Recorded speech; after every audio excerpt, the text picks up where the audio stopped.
Hi, ഈ ഒരു സ്ഥലമെന്ന് വെച്ചാൽ ഇവിടെ പുല്ലൊക്കെ കയറി മേഞ്ഞിരുന്ന ഒരു സ്ഥലമാണ്. പിന്നീട് ഇവിടെ ഞാൻ വൃത്തിയാക്കി, 1-2 പ്രാവശ്യമല്ല, ഒത്തിരിയും പ്രാവശ്യം വൃത്തിയാക്കിയായിരുന്നു. പിന്നീട് ഇവിടെ ഏതാണ്ട് കുറച്ച് ചെടികളൊക്കെ ഇടയ്ക്ക് വെച്ചൊന്ന് നട്ടായിരുന്നു. പിന്നെ അവിടെയും എല്ലാം പിന്നെയും പോച്ച കയറി.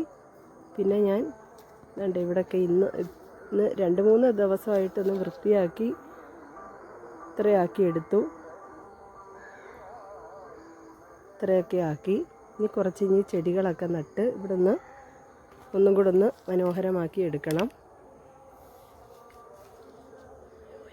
ഈ ഒരു സ്ഥലവും ഇവിടെയും ഞാൻ ഇതേപോലെ വൃത്തിയാക്കി ചെടികളൊക്കെ വെച്ച് കൊടുത്തു. അപ്പോൾ നിങ്ങൾക്ക് ഇഷ്ടപ്പെട്ടെങ്കിൽ എല്ലാവരും ഇതൊന്ന് ലൈക്ക് ചെയ്യണം, സബ്സ്ക്രൈബ് ചെയ്യണം.